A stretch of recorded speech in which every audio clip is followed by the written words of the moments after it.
Good evening, visitors. Welcome to the Australian War Memorial's Last Post ceremony. My name is Chris Weidenbar, and joining us today from the Australian Army is Colonel Matt Silver. We are honoured to acknowledge veterans of the Royal Australian Air Force, Forward Air Controllers and their families who are joining us this evening. These veterans operated OV-10A Bronco aircraft during the Vietnam War and have spent the day observing the Memorial's Bronco Restoration Project. We welcome the veterans who have served, those that are still serving, and the families that love and support them.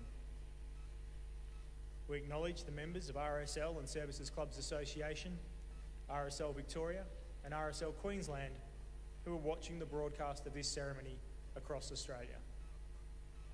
During the ceremony, wreaths will be laid at the base of the Pool of Reflection by visitors and students from Woodthorpe School Perth campus, Canning Vale, Western Australia. I invite all those who are able to please stand and join in singing the National Anthem.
Thank you. Gentlemen, please be seated.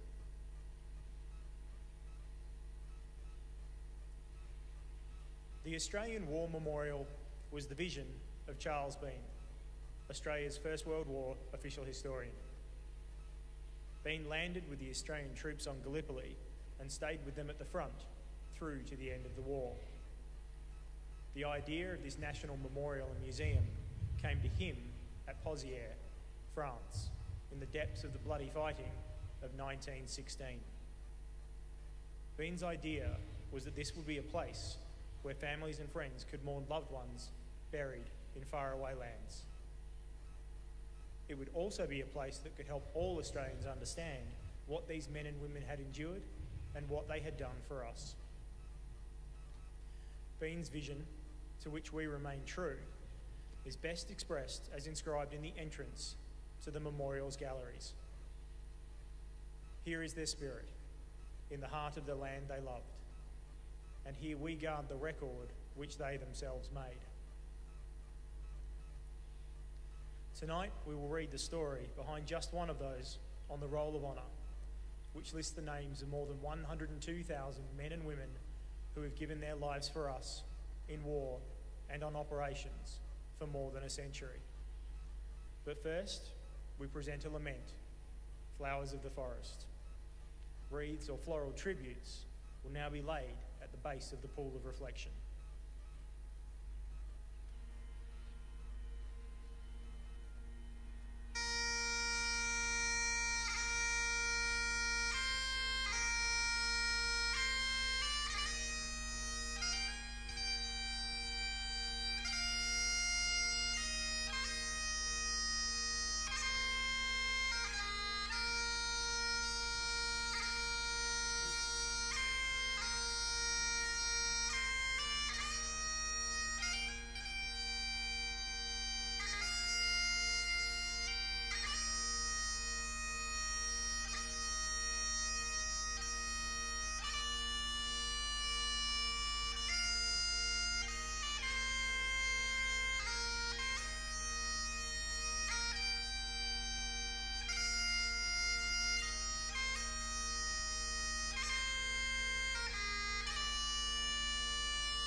Today we remember and pay tribute to Private Roland Seccombe.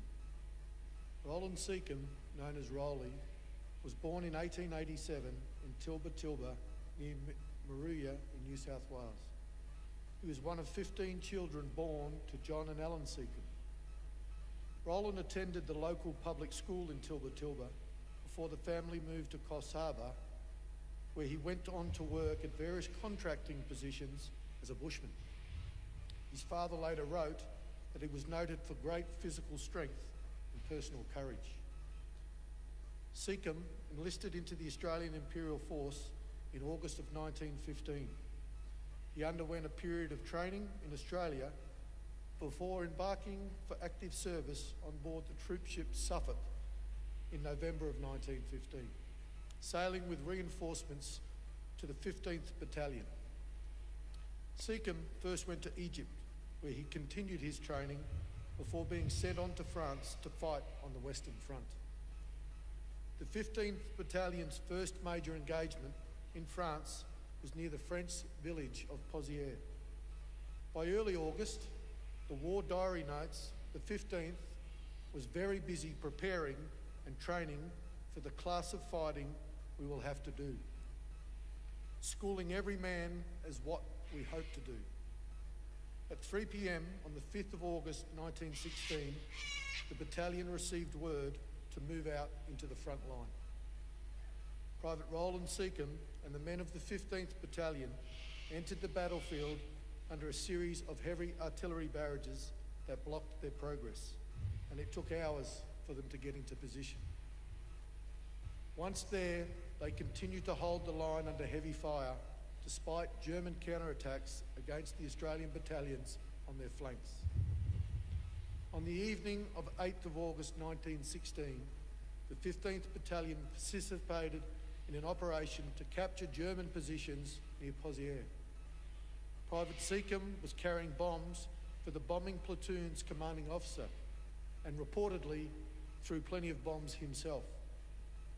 Once they reached the German lines, Cecum bayoneted one enemy, then punched another who turned and ran away. Cecum gave chase and bayoneted the second man and continued after more. The last anyone saw of him, he was, in the words of a witness, far in advance of the others, throwing bombs everywhere. Private Cecum's identity disc was handed in the following day and he was reported missing.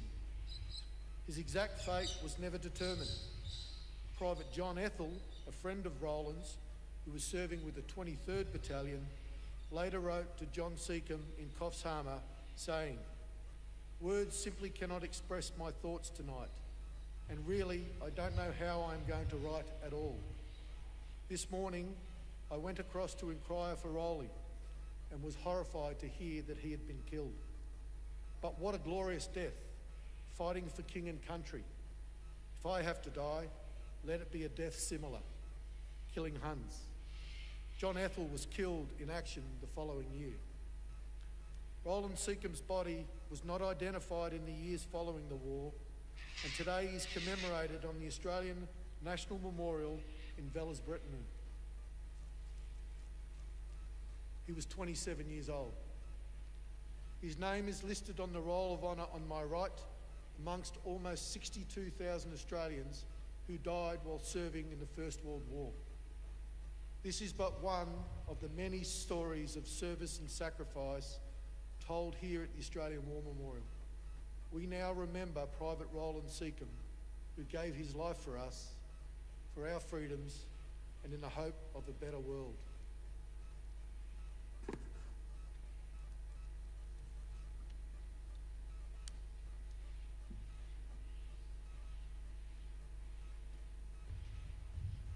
I ask all who are able to please stand for the reading of the ode and the sounding of the last post.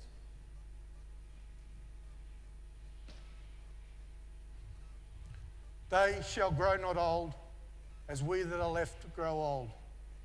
Age shall not weary them, nor the years condemn. At the going down of the sun, and in the morning, we will remember them. We will remember them.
lest we forget. Lest we forget.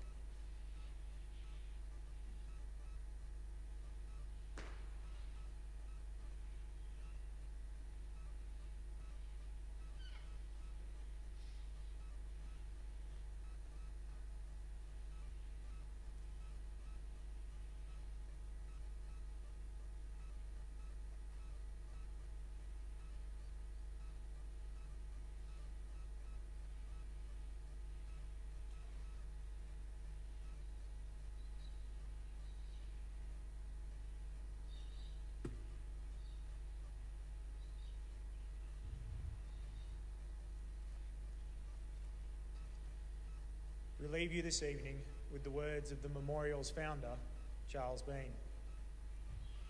Many a man lying out there at Pozieres or in the low scrub at Gallipoli, with his poor, tired senses barely working through the fever of his brain, has thought in his last moments, well, it's over. But in Australia, they will be proud of this. Ladies and gentlemen, girls and boys, that concludes the last post ceremony. We thank you for visiting the Australian War Memorial and wish you all a very good evening.